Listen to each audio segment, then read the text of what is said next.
তো তালের বড়া বানানোর জন্য আম্মু প্রথমে এখানে তালগুলোকে ছিলে ভিজিয়ে রাখছে।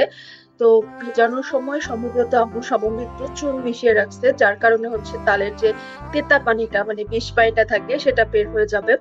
এর আগে আম্মু হচ্ছে তালটা চিপে ছাঁকনি দিয়ে আর কিভাবে ঝুলিয়ে রাখতো বীজ পানিটা পড়ার জন্য, কিন্তু এখানে আমরা একটা নতুন পদ্ধতি পাইছে, সেই জন্য চুন দিয়ে মানে তালটা ভিজিয়ে রাখছে। আর এখানে এই নারকেলটা কিনে আনা হয়েছিল, দেখা যাক এটা কেমন থাকে, কারণ দেখা যায় যে এর আগে যতগুলো নারকেলে আমরা কিনে আনছি একটাও ভালো হয়নি।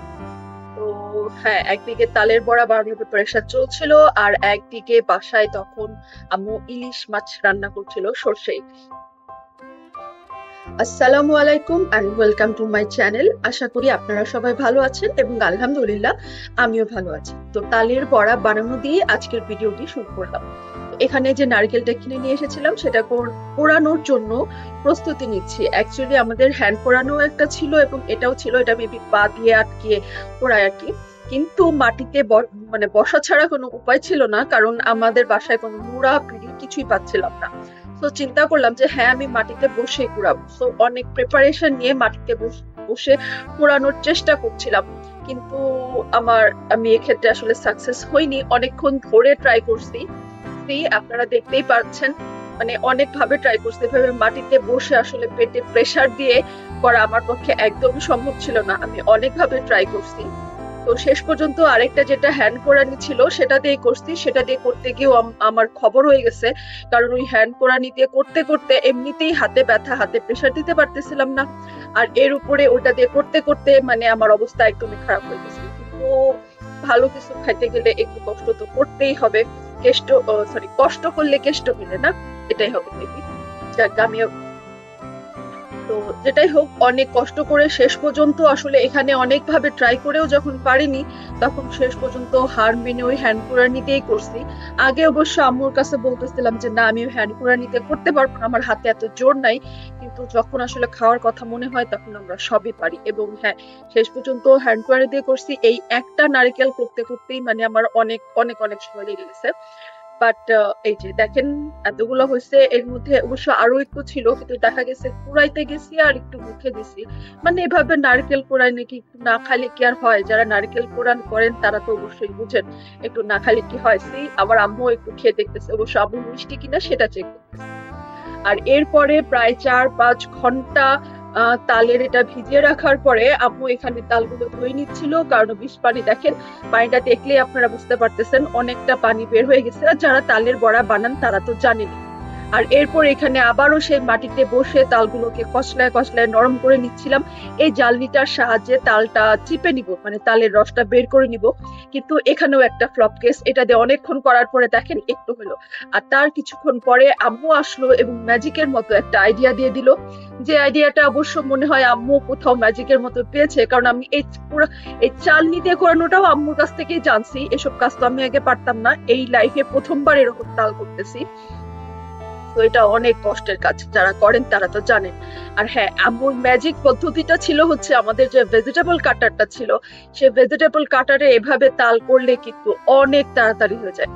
হাতের ব্যথা থাকে অবভিয়াসলি, অনেকগুলো করতে করতে, অনেকক্ষণ ধরে করতে করতে আপনার হাতে অবশ্যই ব্যথা করবে, বাট ওরকম চালনিতে যারা করে তাদেরকে বলবো প্লিজ অ্যাপ্লাই দিস প্রসিডিউর। এটা করলে অ্যাকচুয়ালি অনেক তাড়াতাড়ি হয়ে যায়, অনেক অনেক তাড়াতাড়ি হয়ে যায়। যদিও লাইফে ফার্স্ট টাইম করছিলাম, কিন্তু অ্যাকচুয়ালি তাড়াতাড়ি হয়ে যায়। এবং ওইটার থেকে আপনাকে হাতে কম প্রেসার দিতে হয়, আপনি আস্তে আস্তেও কিন্তু করতে পারবেন। এবং এভাবে করে করেই কিন্তু আমি অনেকগুলো অনেকগুলো না, আমি 2টা তাল কিনছিলাম, 2টা তালে যতগুলো আর কি থাকে, তো সেইগুলো আর কি করে ফেলছি। এবং আমার অনেক টাইম বাঁচছে এবং হাতের ব্যথাও অনেক বাঁচছে। আসলে হাতের ব্যথা থেকে অনেক বাঁচি, হাতের ব্যথা অনেক বাঁচছে না।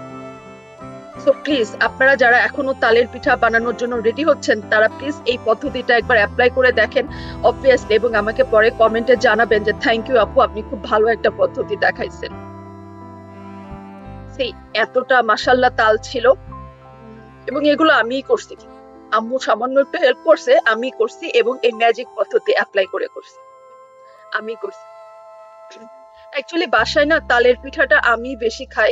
দেখা যায় আমার ভাই একদমই খায় না, আম্মু সামান্য একটু খায়, গ্যাসের প্রবলেমের হবে, এই হবে সেই হবে চিন্তা করে আম্মু তেমন খায় না, আমি বেশি খাই। যেহেতু আমি বেশিটা খাবো, সো কষ্টটা তো একটু আমাকেই বেশি করতে হবে।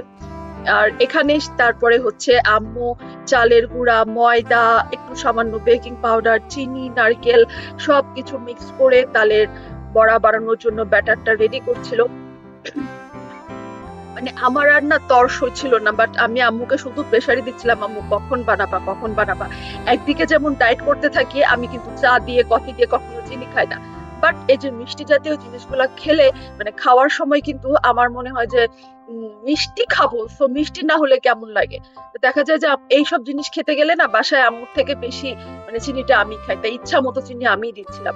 আর এই তো তারপর আমি শুরু করলাম ভাজা, তেলের পিঠাও আনতে, সরি তালের পিঠাও আমি ভাবছি, অনেকক্ষণ ধরে ভাবছি, খুব ভয়ে ভয়ে প্রথমগুলা ভাজতেছিলাম, কারণ সব জায়গায় দেখি কি প্রথমে বানাতে গেলে পিঠাটা এড়া বেড়া তেরা হয়ে যায়, লেগে যায়, ফুলে না হাবিজাবি হয়। বাট মাশাআল্লাহ, এবার আম্মু যে মানে মাখানিটা করছিল, ব্যাটারটা রেডি করছিল, তালের পিঠাগুলো এত মজার ছিল, এত মজার ছিল, মানে আসলে এটা না খেলে বলার মতো না। মানে আমি হয়তো চিন্তা করছিলাম অনেকগুলো পিঠাই বানাইছি, 3-4 দিন ধরে আস্তে আস্তে করে খাবো, বাট আম্মুর পিঠাটা এত মজার ছিল যে আমার দুপুরের ভাত খাওয়া, সকালের নাস্তা খাওয়া, রাতের ডিনার সবকিছুই মনে হচ্ছে চলে গেছিল আমি শুধু এই তালের পিঠাই খাইছি, যেটা আমি 4-5 দিন ধরে খাবো চিন্তা করে রাখছিলাম। কারণ যেহেতু বললাম আমি একাই বেশি খাই, সেখানে আমি মনে করেন 2 দিনের মধ্যে সবগুলো পিঠা শেষ করে দিছি। এত মজার পিঠা ছিল, কিসের ডায়েট কিসের কি, মানে কোনো ধরনের ক্যালোরি ট্যালোরি কিচ্ছু চিন্তা করিনি, ইচ্ছা মতো খেয়ে গেছি, মানে তৃপ্তি সহকারে খাইছি, এত মজার ছিল। সো আপনারা কিন্তু আমাকে কমেন্ট করে জানাবেন যে কারা এখন পর্যন্ত এরকম মজার তালের পিঠা খাইছেন আর কারা এখনো খাতে। কারণ তাল কিন্তু প্রায় শেষের দিকে, আমরা অবশ্য সবকিছু এরকম সিজনাল জিনিস শেষের দিকেই খাওয়া শুরু করি। তো বন্ধুরা, এই ছিল আমার আজকের ছোট্ট একটা ভিডিও, কিভাবে আপনারা মজাদার তালের বড়া বানাবেন। আমি জানি অনেকেই তালের বড়া অলরেডি অনেকবার খেয়ে ফেলছেন, বানাইতেও জানেন, কিন্তু যারা জানেন না বা যাদের পদ্ধতিতে একটু গড়বড় হয়ে যায়, তাদের জন্য আমার এই ভিডিওটা কিন্তু মোটেও একদম খুবই এক্সপার্টদের জন্য না, তারা হয়তো আরো ভালো ভালো পদ্ধতি জানে, বাট আমি যেরকম ভাবে আম্মুকে দেখলাম বানাইতে এবং আমি নিজেও প্রথমবার এতটা ইনভলভ হয়েছি, তাই আপনাদের সাথে শেয়ার করলাম। এবং তালের পিঠাটা খেতে তো বললাম যে খুবই মজার ছিল, খুবই মজার ছিল। তো আমার এই আজকের ভিডিওটা যদি আপনাদের ভালো লেগে থাকে তাহলে একটা লাইক দিতে কিন্তু ভুলবেন না। আর কারা কারা আমার এই ভেজিটেবল কাটারের পদ্ধতিটা পছন্দ করলেন বা অ্যাপ্লাই করলেন আমাকে কমেন্ট করে কিন্তু অবশ্যই জানাবেন। তো আজকের মতো এখানেই বিদায় নিচ্ছি। আমার যারা এখন আমার চ্যানেলটি সাবস্ক্রাইব করেননি, প্লিজ সাবস্ক্রাইব করে আমার সাথেই থাকবেন। আমার পরিবারের জন্য দোয়া করবেন, নিজের পরিবারের খেয়াল রাখবেন। আল্লাহ হাফেজ।